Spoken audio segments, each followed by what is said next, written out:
Good morning, everyone. Welcome to Accuracy in America, brought to you by Accuracy in Academia. I'm your host, Don Irvine, joined by my co-host, Brian McNichol. Good morning, America lovers. Hey, you keep trying out little lines, right? That's right. Gotta figure out One something. thing I can say, like we're solidly patriotic audience. There's no Yeah, way around it. We don't have that's any true. foolish America haters. Yeah, we know the people that we're appealing to.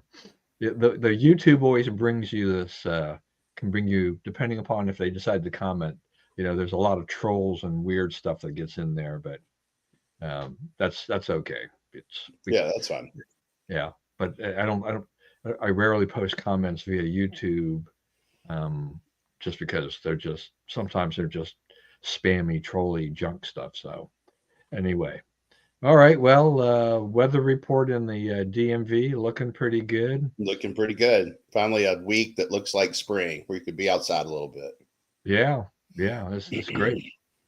I was talking to a guy about having him cut my grass, and I'm like, well, probably just thought we just cut it, but we gotta wait until it grows again. But if we don't get much rain, it's not like I need it cut in 2 weeks or something like that. So Right. that, now I'm kind of monitoring that versus when we travel for this vacation we're taking next month, and I'm like, yeah, may actually have to wait till after we get back, and then I'll come back to something that I definitely need somebody to cut my lawn to. I don't know. It's anyway. So yeah, it's nice to be able to be out there. It's a little humid at times, but Yeah, but it it's keeps nice. it warm. Yeah, Even at night. yeah. Well, it's nice not to have totally frigid nights, though. It was, even though it was around 50 this morning. I mean, this morning I opened the door to go out, and I'm like, oh, it's a little colder than it was yesterday, you know, but Yeah, tolerable. And yeah, obviously, it's warming up, and good weather for just about every sport. yep. All right. Well, so big news of the week. This will dominate the news cycle for probably several more days at a minimum. uh, is the death of the Pope. Uh, Remarkable. And to see this guy who'd been very ill. He had met with J.D. Vance as well. On Sunday, he had actually given a message on Easter Sunday, I guess it was, Right. Which right? he went. He didn't read it. He He didn't went. read it, He attended, but, but he but did he not was there, let someone right? read his message for him. Yeah, but still, this was pretty amazing. And then to find out the next day that he had passed on, and it's like, well, if you're gonna go out, that's a pretty good way to go out. Yeah, go out working. Yeah, Yeah, and everything like that. So all eyes are on the Vatican, and we're the funeral. I think they're calling for it on Saturday, yep. um, They're trying and to, all that. the thing about it is like, the Pope attends the conclave. He's there. He's laying in his box. Right. I hadn't even thought about that. It's what they do. It's the way they do it. They actually had Pope JP2. They had him like propped. They had the box like propped up, so it was almost like he Oh was my goodness! standing over them.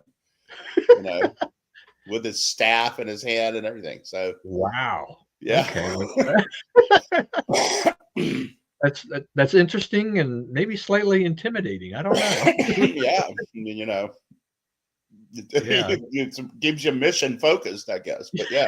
yeah, So yeah, there's a lot of weird little customs that go through it, as we know about the white smoke and whatnot. Um, the timing is not great from a U.S. standpoint because uh, Europe controls this, right? They have 53 votes. We have 18 votes. The United States, all the Americas added up, plus Africa, does not equal Europe. So Europe has the big say in this.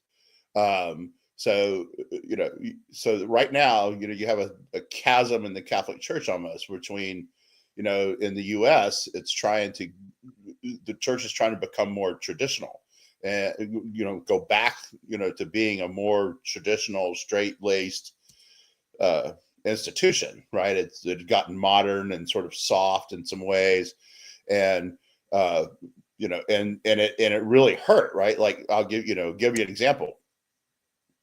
In the diocese I'm in the Diocese of Arlington, they are adding capacity to churches, right? The churches are bursting at the seams.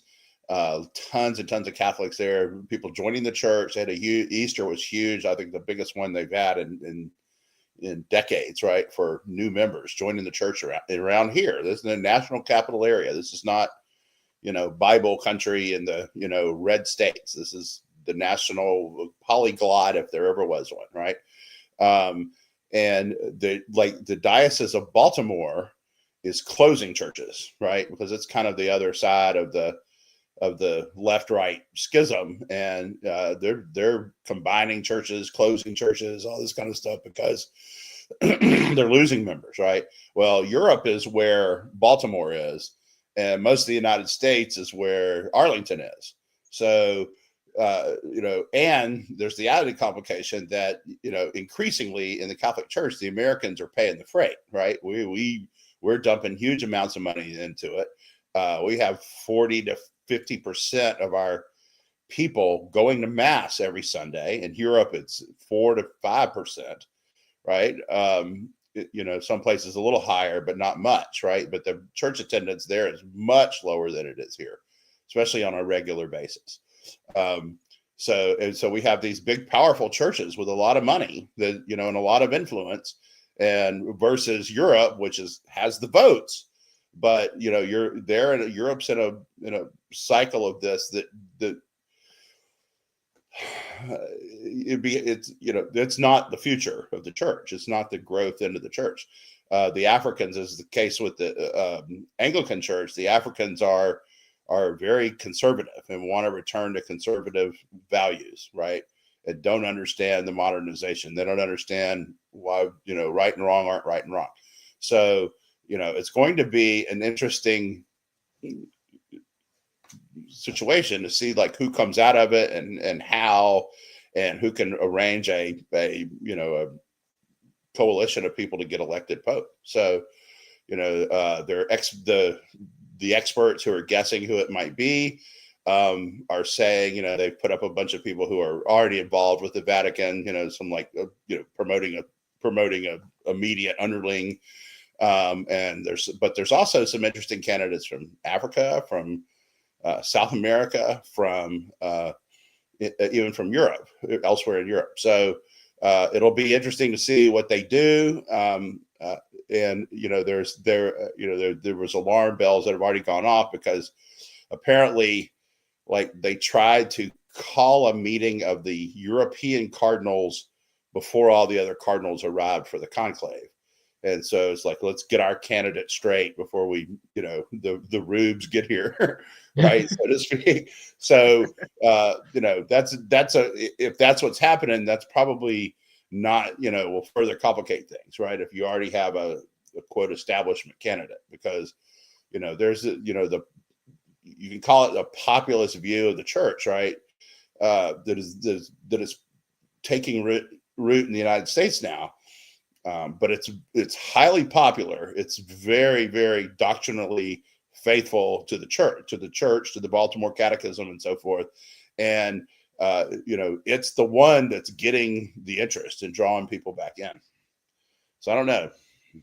Yeah. I mean, this whole thing it's always a fascinating thing when it happens, because how long was Pope Francis? Has it been 12 years or something like that? Yeah, 12 or 13 years. Yeah. Yeah. So it's been a while, and I remember back in the old days, when I was working at Eamon in the office, is that every time this happened, even though we didn't have, we only had, like anything else, at office, you have a mix of religions and people who aren't even religious at all. Just the whole vote with the black smoke, white smoke, you have the TVs on and everybody's like, okay, what's going on?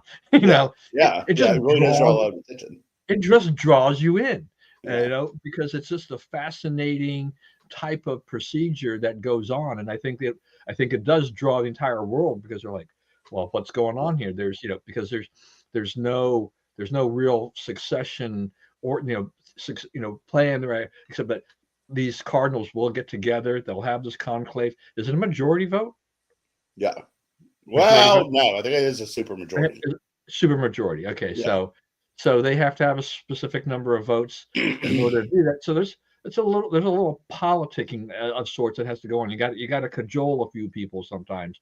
Right. When you've got that many people that are voting and trying to sort this all out and figure out who's going to be the spiritual leader here going forward for what could be another 10, 12, 15 years, who knows what.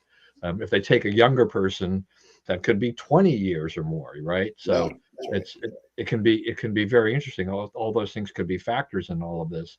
The yeah, I think conservatives from the time, at least from my viewpoint, and you can correct my course here or whatever, since pretty much since the time that Pope Francis came in, a lot of them had been kind of hitting at him because he was a more progressive liberal pope, more so than they were used to in general, right? Coming from the background, he definitely was, I guess you could say, I guess they were saying what, Pope of the people or whatever. He was really into helping people. There's labels they've labeled him even kind of in the social justice kind of realm of things that he did and things like that. But like a lot of people, I mean, there's some of those aspects, and then there's other aspects, which kind of, I don't know if it completely balances each other out. I think he was big on climate change and arguing for that. That He type of thing. wrote an encyclical called Laudato Si, and it's about taking care of the earth. And there's been a lot of activity in the church, groups forming within churches and so forth. That like there's one in my church that are called Care for the Common Home, and they do like when we have Knights of Columbus meals, right? We feed the church. They want to come up and wash dishes. They don't want you to use paper plates because of the environment. So they'll like, oh no, well, so I'm like, hey, it's going to end at 10:30 at night. You're going to have a crew there at 10:30, and they do. They show up 4 or 5 people and they wash all the dishes. So that's active all over Catholicism now because of that encyclical. So that's one of that's one of the things you could say he pointed the church leftward on was that. But I mean, what I want as a person, in terms of politics and so forth, is for people to take action. If these people look at the environment and they see a way that they can help, and they independently, without a government mandate, help, that's not a problem to me, right? It doesn't hurt to help the environment, right? And doesn't hurt to forswear things that hurt the environment. So from that standpoint, it's like, okay, yeah, we have a bunch of leftist enviros in our church, right? But they're trying to help, right? They're not trying to hurt. It's like he got in a lot of trouble over what he said about gay marriage and so forth, right? he very much was a hardliner. You do not get those marriages blessed. You cannot have them in the church. Church does not acknowledge gay marriages, right? That was true before he started. It's true today. But what he said was, when gay people come to your church, what do you do, right? Do you say, get out of here? Or do you say, come on in, God loves you, right? And we love you too, because God didn't tell us to judge. He told us to love, right? So, there's stuff like that that'll be sorted out. To me, that's his legacy, is he kind of stretches us a little bit, in what we had to think about. Right. And religions and churches, I mean, they do evolve. The part of the thing that makes sure, I think, with a lot of things, is that to make sure that the doctrine itself stays fairly firm. You can have some policies out there, but that you don't really waver from the doctrine itself, the doctrinal aspects of things, about how you structure your belief in God and things like that. I think that's, I mean, he was just like every other, just like the popes. I mean, if you listen to him, there was a lot of doctrine there that didn't waver, as far as I could tell, from any other pope. right, from any other leader. So that kind of stayed the same. He introduced some things, just like you're talking about this, on the environmental thing, and I think conservatives have got to kind of realize here that we're not all anti-environment. Okay, it's Right. like we're not going to the earth first. Yeah, we're not Greenpeace. mad at you for trying to save the earth. We're really not. Yeah, Right. no, it's fine. I mean, look, we adapt. I mean, did I cringe when I had to use recycling bins and tubs? Yeah, okay, but I understand the purpose of it. Do I understand why we went to the stupid plastic bag tax in Montgomery County, which basically failed, and we're all going to paper bags, and that's going to be a whole nother issue that's going to just fall on its face. And I'm trying to figure out, how is paper bags better for the environment?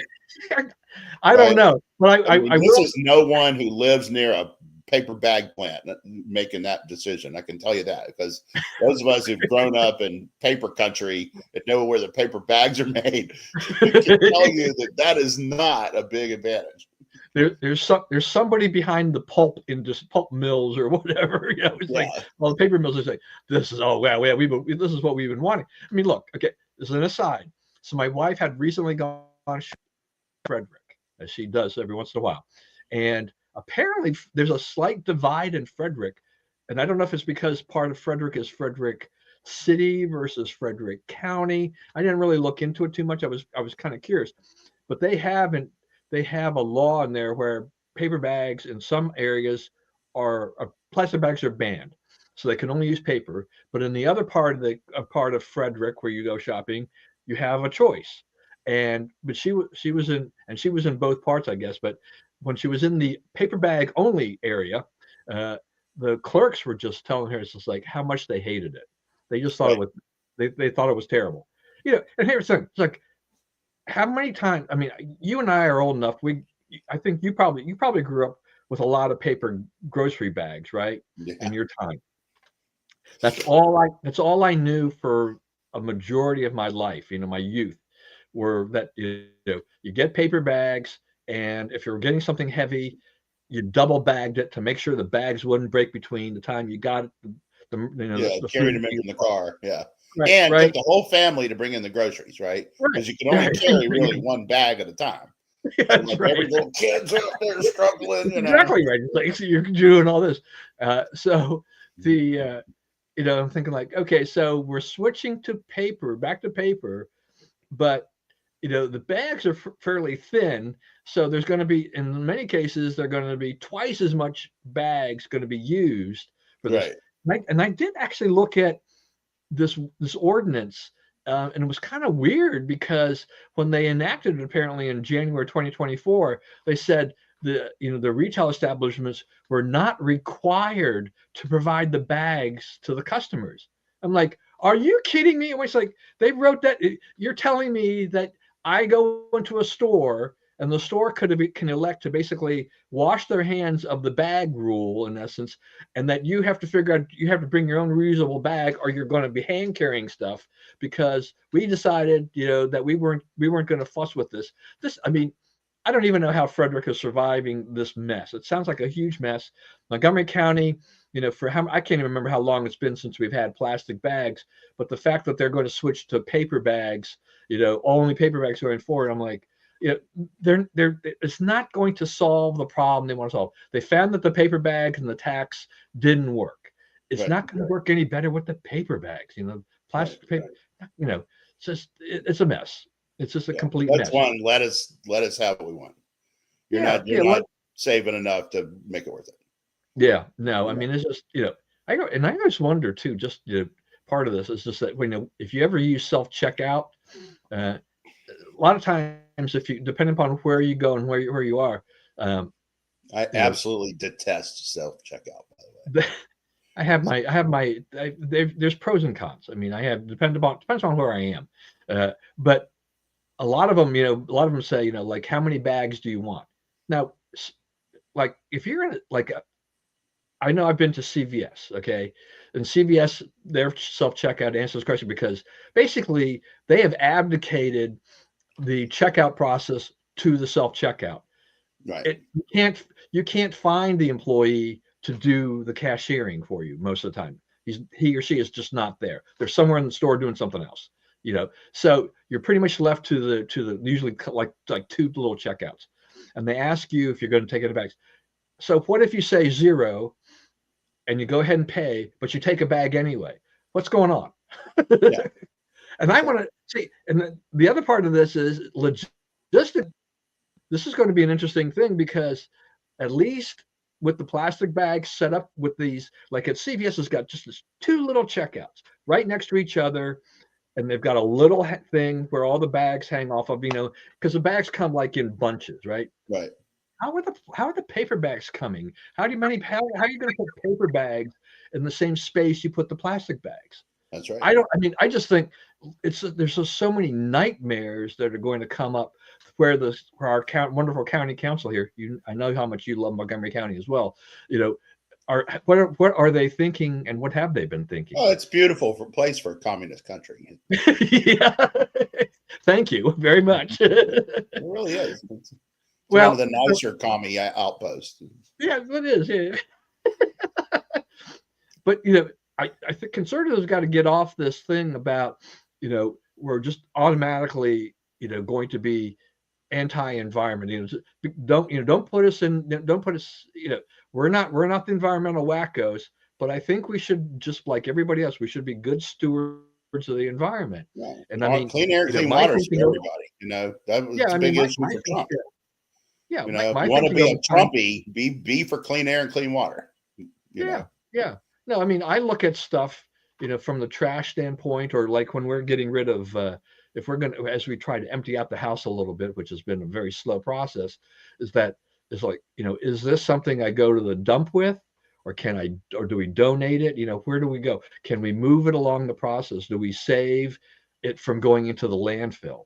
And everything like that. Our landfill in Montgomery County it's amazing, but it's also unbelievable the amount of stuff people bring into that landfill. It's just ridiculous the amount of stuff that goes there.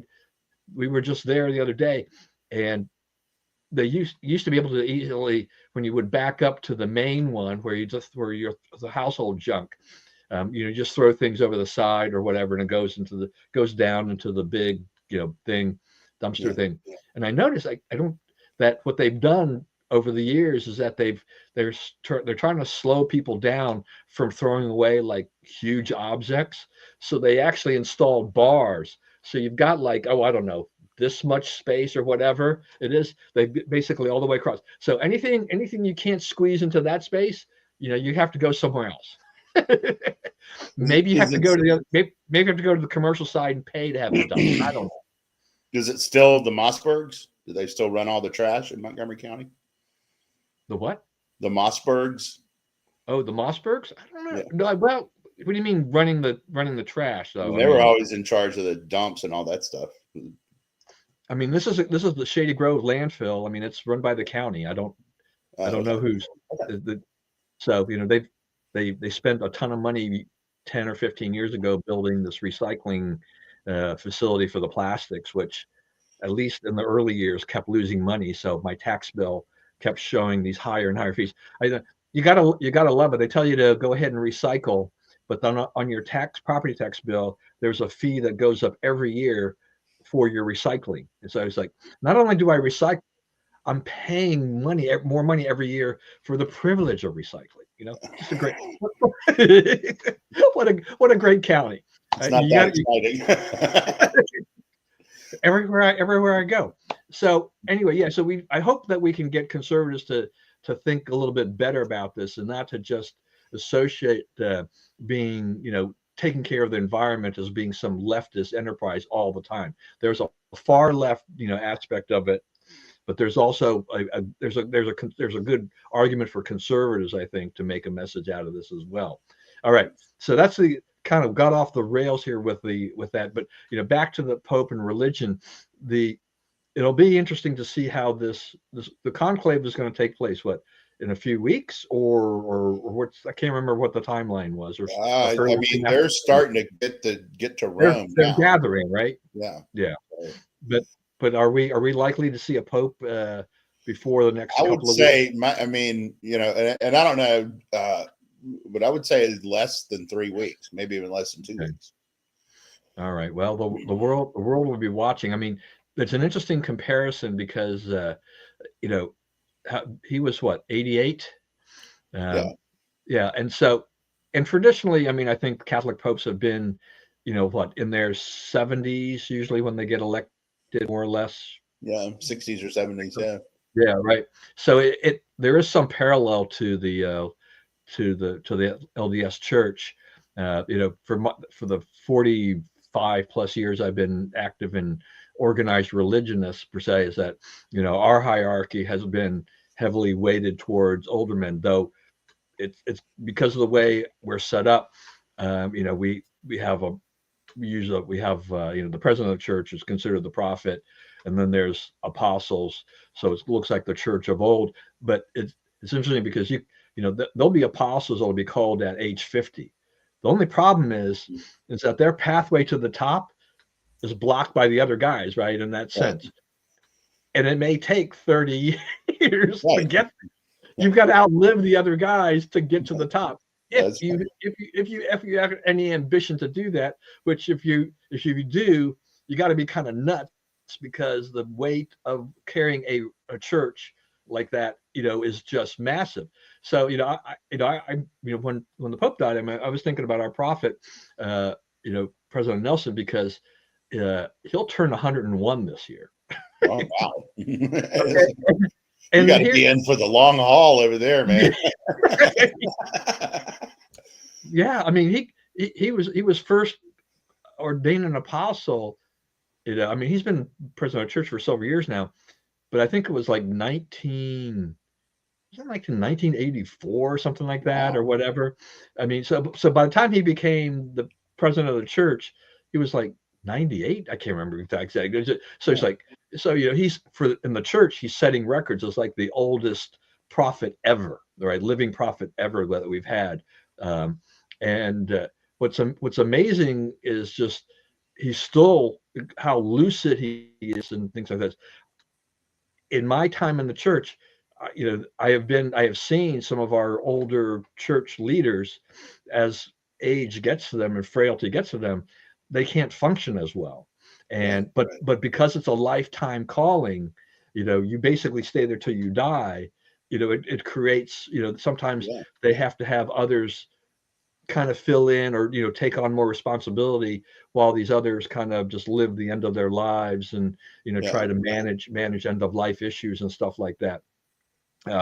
But President Nelson, the only thing now is that the church holds two of these general conferences a year, April and October, and so he now has cut back his appearances. Like now he might get a video message, or there was actually a debate, which I have no idea how it was ever, if anybody ever resolved it, because he gave the closing remark here just a few weeks ago, and it wasn't clear to people whether or not he was there and speaking, people that were on Twitter and whatnot, Yeah. or whether or not that was a video message, because he was actually there.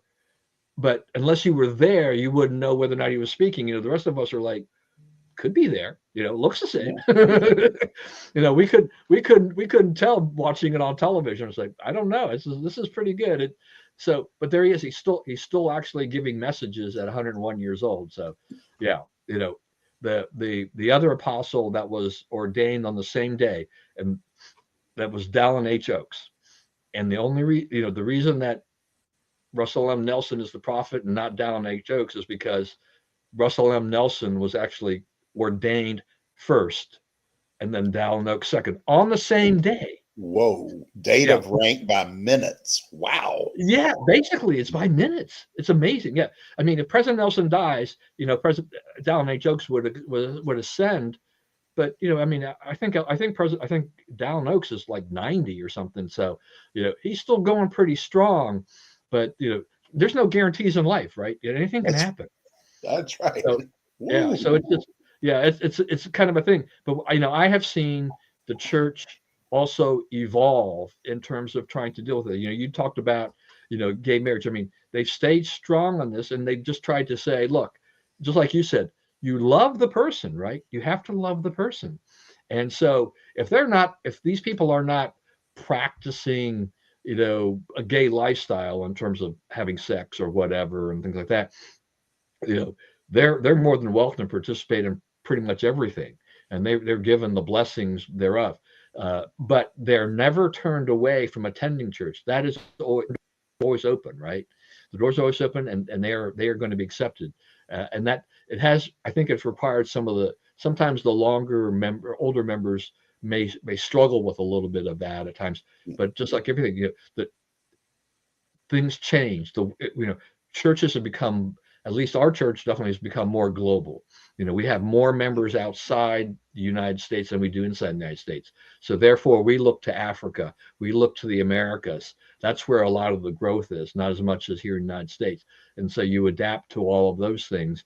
And so you start to see leadership coming from those areas into the higher realms of the church. And I think over the last couple of popes, I think we've seen that too, right? You've had more African cardinals and all kinds. You just had more. One of the top prospects or candidates, so to speak, is African. Yeah. African pope. So you're seeing more, of that and all that stuff. So one of the guys who spoke at our church general conference is from Korea, and we have some Koreans that have kind of gone into that sphere. But it turned out with this guy, he's actually my brother-in-law is married to this guy's wife, what was it? So my brother-in-law's wife, her sister is married to this guy. So it's kind of weird. It was kind of fun to this person. So he's like, it's like, oh, we know him. It's like, we've actually met, I mean, they have a lot of speakers over the course of, 2 days and, like 10 or 12 hours of church talks and whatever. And it's like, it's pretty rare that I have actually met that person. That's cool. That doesn't happen very often for me. So anyway, well, this will be fascinating. It'll, you do have the conservatives who are probably hoping for someone who will be a little more conservative in a way. But as you said, I mean, the Europeans hold sway. But I know I saw something, it may have been in the Journal about, in Europe, the pews are pretty empty. Yeah. So that is, that's also an issue for them. Right. So they're sitting there with a lot of votes, but they don't contribute a lot of money, and their people don't really go to church. So, it's set up for conflict. It'll be interesting to see how it comes out. And I did read an interesting article in Fortune about Pope Francis, about the reform he was trying to put into effect for finances, church finances. He did not live to see everything come about, but he was really, I looked at that and I said, he was almost kind of dogy. Yeah. Well, they have to be. They're in a lot of trouble on money. Yeah, he was trying. I mean, the bureaucracy of the church is vast. Yeah. Trying to basically, I think, reduce the staffing, make it more, sounds like he was trying to make it more efficient and actually make it run so that it would actually generate more surpluses. That there are parts of the church that run surpluses, but there are other parts that run deficits, and it's still not quite balancing the books yet. And he was still trying to work on all of those aspects of things, but getting some pushback from the insiders, I guess, within the Vatican that had been there a long time, that, like government employees, they're burrowed in. They don't, no, we don't. Right, they push more. That's all they know is spend more. So this is a fascinating time. You get to have this happen, like I said, every 10, 12 years, more or less.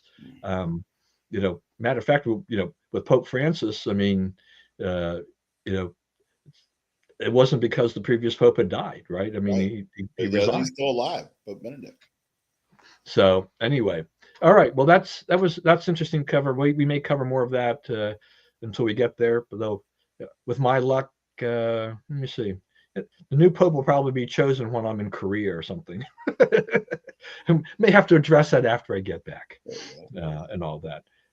But anything else you want us to say about his legacy overall? He was like you say, a people's pope. He says that, it's like what you're saying is like, it seems to be pretty hard to climb to the top of the pile, right? In your church. In our church, he was kind of plucked from, a sea of people that, he wasn't even one of the leading candidates. So it is sort of, if you want to be pope, there is a path. It's a doable deal. It's hard, but it's a doable deal, and no one really understands the politics of it. But a lot of, like you say, a lot of people on the right were really critical of Francis. I try to understand what they're saying, right? Because like God puts people in your life to tell you different things, and it doesn't always look like you expect it to look. So, I didn't really see a lot of betrayal of church values. So, I really tried to listen and understand. Right.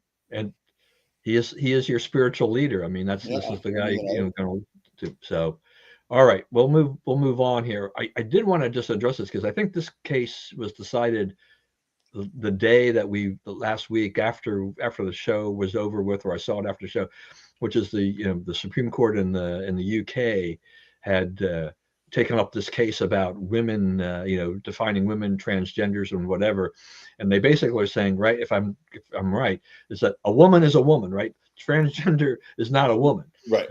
In essence, and what's It's fascinating what what fascinated me about this is you can be a woman who dresses up as a guy, right? You're free to do that, but they're going to call you a woman if you're born, with a XY chromosome or whatever.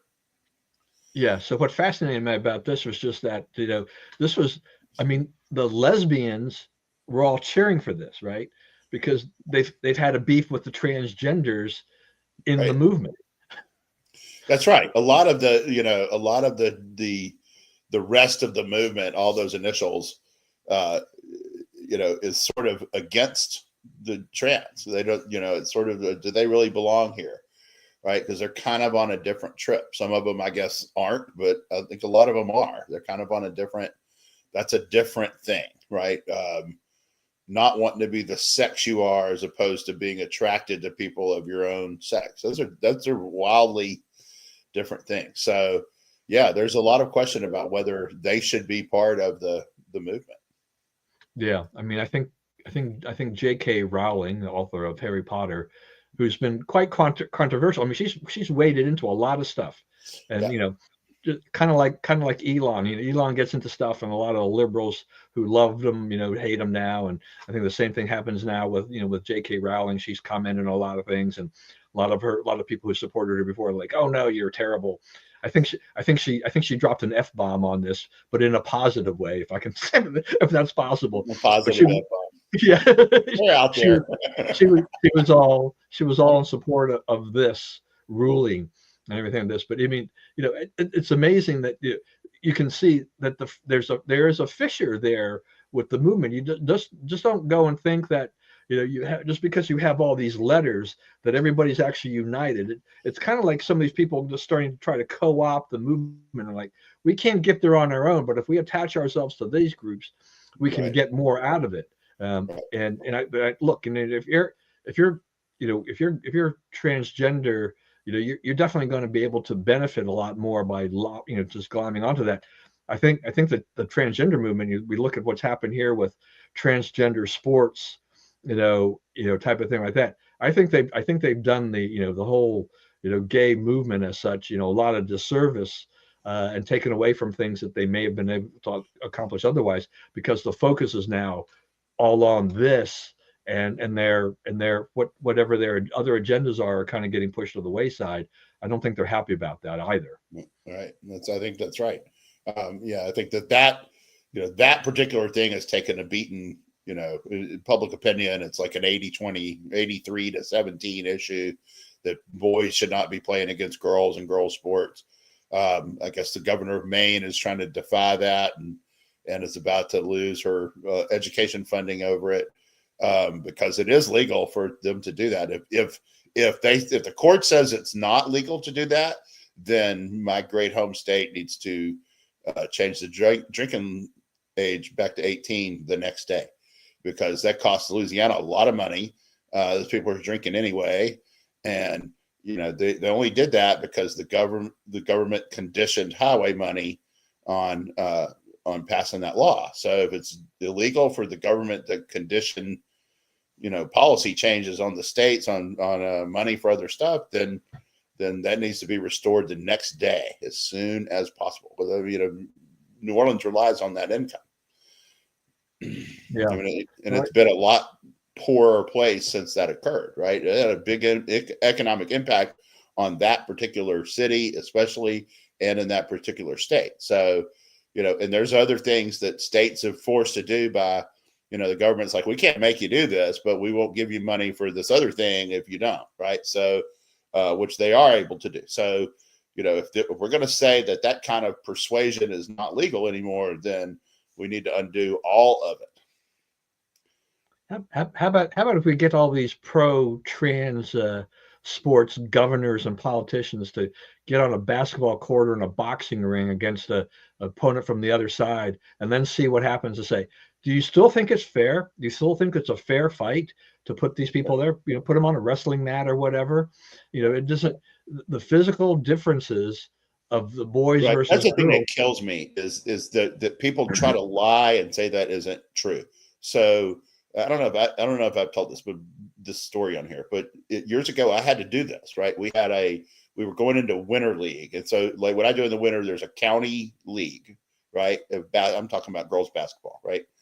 And we play in the county league, and we try to play in another league so that your second stringers, you can start them in those games and, give people chances to prove themselves and improve and get some good play time. That's not part of your league. Right. So I've always done this. So one year I signed up for it, and the guy calls me like 2 days before the first weekend of league play in his league. And he says, well, there's only one other girls team.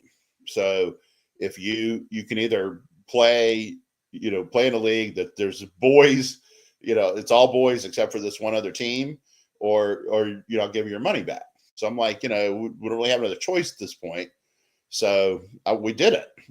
So we lost every game. And we played it, it was like 8 games. So it wasn't that many.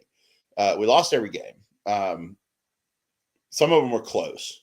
But every time, like, the ball is out there where either team could get it, and it's like you put your hands on it and I put my hands on it, we lose every time, right? And we had some cases where, like, we couldn't get the ball in bounds because we throw it, they see where it goes, and it's like 4 hands on the ball, and they pull it away and win it, right?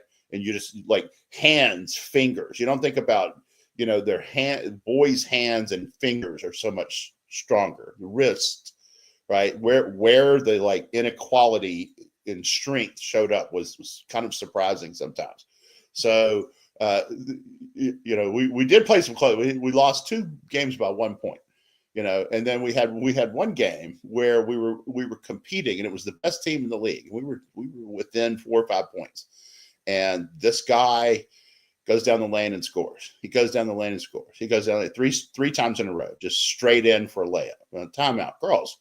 Why are we not covering number 15? And they're like, Coach, this guy peed and pooped on himself, and he smells like he hasn't had a bath in a month. And when he comes by, we're letting him through. And I'm like, okay. Got nothing for that. I can't clean the guy up, right? So I'm like, okay, well, can the help come over and at least bash him, at least make it hard on him? So they agreed to do that. No one was personally on him, but once he had it, they would go collide into him. They wouldn't even call it foul because we made so little difference to what he was doing. But then the last game of the season, we were supposed to play the other girls' team.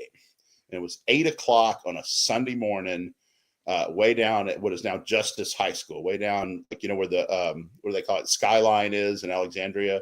So that's way down in the hole from here, long way. So we all go down there, their team, our team. We're all in the parking lot, freezing. It's like 12 degrees. The janitor did not show up to open the school. He shows up at like 9:30. So they're like, okay, we'll just skip the first game since those teams aren't going to make the playoffs anyway. So they just skipped us. They just drubbed us. So we never got to play the other girls' team. So it was all against the boys, just a complete debacle. But, the thing about it is, it's like I had a good girls' team. I had a good team, right? We were winning in the county, right? And you go into this thing, and these are, obviously some of these teams weren't very good because we were able to compete with them, right? And but it's like you can't ever win a game, right? And that was, in I believe they were sixth grade. Sixth grade is like 6th and 7th grade are the best chances girls ever get athletically against boys. Those are the 2 years they might have a little upper hand, right? But when you're talking about athletic boys versus athletic girls, there's never a year, right? You're behind every year. So, the idea that like it doesn't really matter, you just need to train harder and all this kind of stuff. It's like, no, we need to not remake the country, for like the lady in Maine says, 2 freaks, right? There's 2 people who cannot bring 2 guys who cannot bring themselves to play on guy sports teams. Then you don't play sports, right? And if you get enough of you to where there's enough to make teams and leagues of trans kids, I would coach it, right? I've coached goofballs before, and I would coach them again, right? It would not bother me. So, if you have that, let's do it. If you don't have that and you cannot bring yourself to play in your natural gender, then you shouldn't be playing, right? It's like that's not a hard ask. Right. And the thing is that a majority of these kids who do that, it's that they know they have a natural physical advantage and they will succeed there. I mean, how many school records have been broken by these male transgenders, right? And we saw obviously the Leah Thomas case being one of the most famous, that really so what was Leah Thomas's deal? It was average to below average swimmer. All of a sudden you're the best in the country. Yeah. Right. Because you found weaker opponents. Right. Yeah. I mean, that's what happened. How can you take pride and, oh yeah, I won, I'm first place? Because you didn't outwork anybody for that. You had advantages that they couldn't overcome. Yeah, what if you took March Madness and made it into a co-educational thing where the women's and the men competed against each other for the national championship? Who's going to win that in all likelihood? Yeah, it's gonna, and right? You're gonna have 100-point games, right? Yeah, right. Just they, the girls are good. They are, and they've gotten a lot better. But the guys are getting better too, right? The guy, girls. Like we had one year, we were there was a house league team that practiced right before us, and so the guys talked crap to the girls, right? When they would come in, when we would change from their gym from it being their turn to our turn, they would run their mouth. You could never beat us. So, the coach said, they want a scrimmage. Like, okay, I said, last 15 minutes of your practice, your first 15 of mine will scrimmage. So the first time down the court, they made us play man-to-man, and we were a zone team. So we kind of like screwed up who was covering what, and somebody went straight in for layup. These guys are jogging back. We're going to kill these people. The next time they got the ball across half court, it was 28-2. Right? Because girls who know what they're doing will slice and dice guys who do not. But if you have guys who know what they're doing, girls can't win. That was almost the score of that Orioles-Reds game the other day. That's right. That's right. That was embarrassing. 28 in a row, and it was easy. I mean, it just reeled it off like a machine. All right, another Supreme Court case, but this time in our backyard in the United States, and literally in my backyard. Literally in your backyard. Where the case started off at. So it's making big news. The oral arguments on this Mahmoud versus Taylor, and it has to do with I guess these lesbian, gay, bisexual books that are in the school system. They're in the curriculum. It's like it's one thing if they're sitting in a dusty bin in the library, but these are books that are being taught. Right, and it's part of Montgomery County's inclusive policies. So parents from all backgrounds, Muslim, Jewish, Christian, they've banded together to complete, because they don't.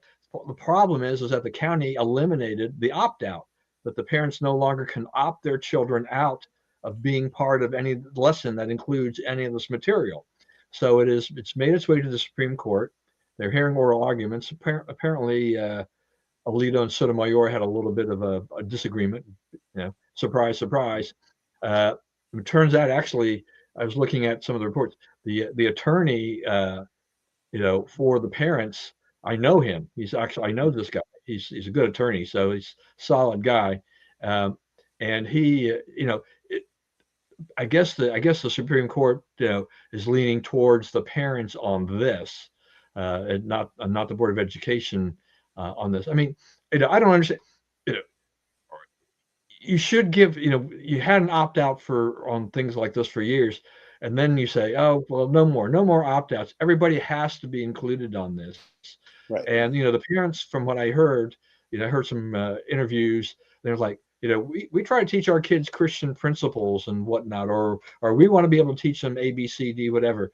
We don't want the school system to kind of railroad or just take that off track from where we're teaching. I mean, if you're going to some kind of church or a mosque or whatever, and this is the teachings of how sexuality and all these things come about, and that's the way the parents reinforce that at home, and then the school system comes in and says it's okay to have two gay parents and doing all this stuff and have and all this. It throws the young kids way off base. Right. The most Your impressionable parents mind. are wrong. You're telling the second and third graders, your parents are wrong about this Yeah. very serious matter. First of all, they're not wrong. These are value judgments, right? They're, the leftists who run the Montgomery County School Board, their values have their judgments have values too. But the parents, you're shoving something down the throat of little kids, right? And it wasn't, it ended up being a coalition of Jews and Christians and Muslims, but it started out with Muslims saying, we're teaching our kids something very strong. We want them to be a certain way. And you guys are arguing with it, right? And so they sort of got hoisted on their PC DEI petards here, right? Because they're, the Muslim minority is something they really want to cultivate as, we take care of all your minority needs, right? Because that's what Democrats do. And but here's a case where they've gone directly against their ideas, and now you have a huge fight. And will it translate into there's 4 Republicans on the Montgomery County Council next time around? I don't think so, but it does say there is a strain of thought in Montgomery County that you guys have never accounted for, or haven't accounted for in 30 or 40 years. You just pretend they don't exist, and you were able to get away with it. But now they're sufficient in numbers that you cannot, right? That there was real opposition to this. And so, it's the school system that's asking for permission to keep doing this. And I don't think, I think that, if the public controls public money, that here's one where, they should be cutting that out. Yeah, there was a case in Montgomery County. What has it been? 20 years or more, and it came up with a school board, and the Hispanic parents showed up in droves when Ana Sol Gutierrez was the school board chair, and they got caught way off guard, about these parents showing up to protest all of this. And this is the kind of thing. Is like the county council, the Board of Education, they are tone deaf. They don't listen to people. But now it's been a while, and now you're getting more of these groups together. You're getting the Muslims together with the Christians and the Jews. This is a big deal. I mean, for this, and maybe this will be the start of some small changes, at least. Look, maybe this drives somebody, win, lose, or draw on this, whatever, to run for school board. Run a strong campaign for school board, and let's get some conservatives elected on the school board, and then they can use that as a springboard for something else. And maybe this is a 10-year process, but maybe this is something that will work. I don't know. So what's extraordinary about this is you have no one on the school board. You have no one on the county council, right? It's all not just Democrats, but fairly far left Democrats, right? So why do they have to listen, right? They control everything. Okay, but now you have, the opposition to them is not electeds, right? It's just the people. It's just the population, right? So that's kind of a more dangerous opponent, right? Because they're not bound by the rules you're bound by, and you can keep cutting them off, right? You can keep telling them they can't have what they want, but at some point they then get the opportunity to change you out, right? Yeah. You can only tell people I flatly refuse to do what you want me to do so many times and keep getting elected. Yeah. All right. So maybe we've used up a lot of time. We'll just quickly just address the next issue, Okay. or issues, which is just on President Trump, and a little zigzagging here on Jerome Powell, Jay Powell, and the China tariffs. Good for the market, though. I mean, they gave him a breather, and I think the market was, I don't know, was up another 700. It was up like 1,000 points yesterday. So it was starting to claw back some of the losses, and Trump was always funny to me because he's like, I never said that about Jay Powell. I'm like, I don't know. He said you couldn't get him out of there fast enough or something like that. He moves too slow or whatever. And I don't really care whether or not he backtracks or not. Whether or not you can actually find him in a contradiction or not, because I think you can find enough of those examples of Trump, doing things like that. I just want to make sure that we've got the country headed in the right direction. I think overall we do, but the media is obviously jumping on all of this, and it was probably on the whole Jerome Powell thing. I think the realization is that trying to find a way to legally do it, because that was a little murky. It's just let him run his course. If you don't want, when his time is up and you don't want to reappoint him as the chairman, you don't have to. But unless he does something egregious and you can show cause, you probably have to let him do that. Though you can badger him, right? He's a little slow on lowering those interest rates. So, you can do that. That's fine. But I think that's what he's doing. I think he's badgering him, and within his limits. Yeah, but I think just like the Harvard thing with threatening the whole withdrawal of their tax exemption, is that you can badger them a little bit about it. Legally speaking, a little tougher to do, without and do you want to politicize the IRS? Then we complain about that with Lois Lerner and under Obama and stuff like that. So I don't know that we want to go down that path. But there was one interesting thing that came out that I hadn't thought about with in the case of colleges and universities. So they apparently are raising a lot of money because of this whole threat of withdrawal, freezing of their funds. They're going to the bond market and selling bonds and stuff like that. But as educational institutions, they get a specific exemption, and they can raise money at a much lower interest rate than the average person could, anybody else going out there into the bond market. So they get extremely favorable rates. Their interest rate is like 2.9%. There are not 2.9% interest rates available to most people, right? So you could find a way and basically remove that exemption, and so that they are now paying market rate, and that'll hurt them. That'll sting them some if that's what you want to do while you fight this fight. So those fights are going to go on. And then I think Trump's objective is not to destroy Harvard as an entity, right? His objective is to get them to behave, right? So, I think he's pulling the grants. That's an embarrassment to Harvard. And whether you agree with it or not, like the whole world sees you being basically chastised by your own government for your anti-American behavior. So it's the slap in the face, the exposure, the embarrassment of it is more harmful to Harvard than the money itself, right? The money's fairly easily replaced. So that's what I think will happen. I think that Trump will stick with dealing, cutting the things. Now that Harvard has sued and said he can't cut their grants, and we'll see how that plays out. For the most part, Trump is winning these executive power cases, right? You can say that law was no good or whatever, but they're winning the cases, right? So yeah, I mean, Harvard was the first one to really stand up, but I mean, Columbia, I mean, others had already said we'll make some modifications and Yeah, accommodations to fit this. I mean, and the problem for those, for these Ivy League schools in particular was that they all were vulnerable because of the anti-Semitism right. as a result of October 7th.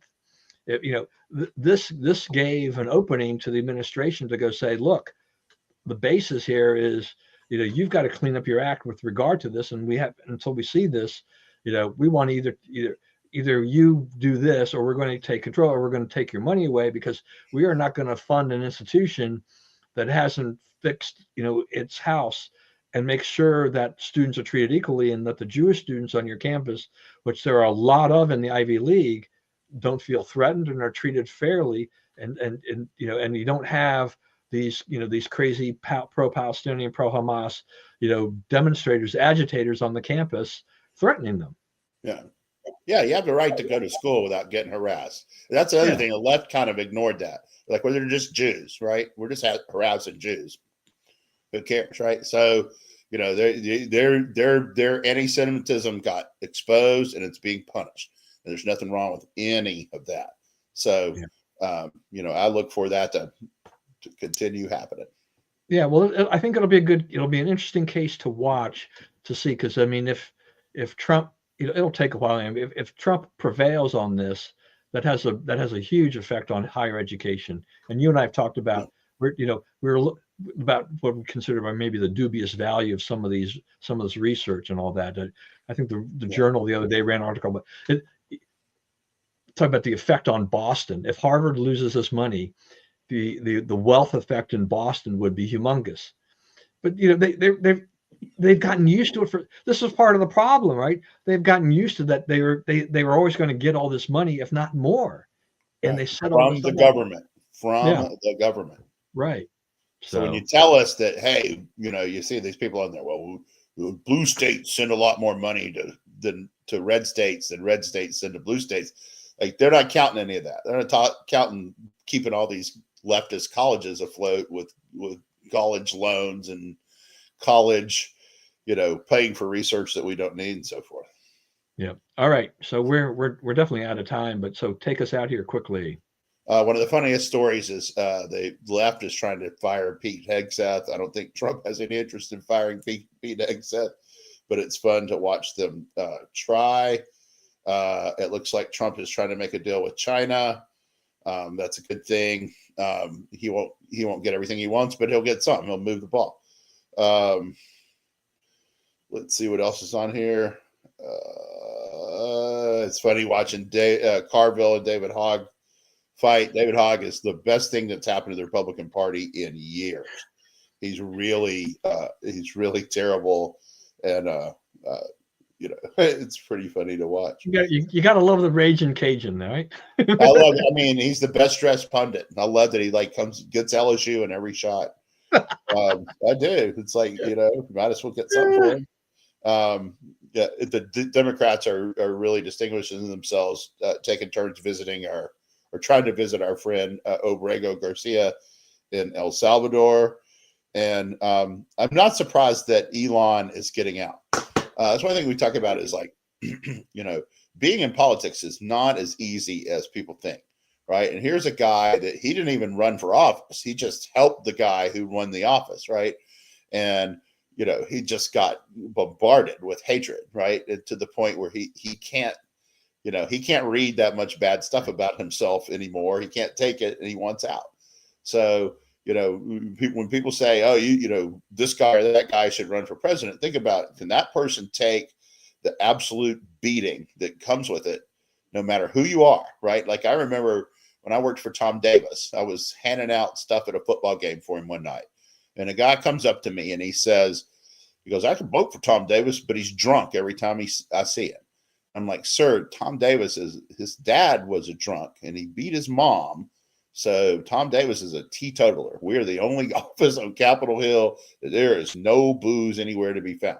So, that's the perception that they thought he was drunk. This guy thought he was drunk. He's never been drunk. So, you can't even, it's not even that they're all correct, right? You're going to deal with a lot of people just plain flat wrong. But so, it's not as easy as it looks out there. And I guess that's it. All right. So I'm going to try this real quick because I just love this so much. And we'll finish the show off here. Oh, so yeah. So this is what I have down here is Matt Strom Yeah. from the Phillies. That is the Declaration of Independence on his glove. Amazing. Good for You him. know, so yeah, I just love that. I think that is. I'm not going to say go Phillies, but good for Matt. Yeah, I know. Certain things, line you can't cross. yeah, we can do that. I won't say we go Phillies either for me either. All right, everyone. Thank you for joining us today. Hope you enjoyed it. Please, as always, stay safe and stay well. And remember, we live in the greatest country in the world. Do not let anyone tell you otherwise. And as always, God bless America, and we will see you again next week.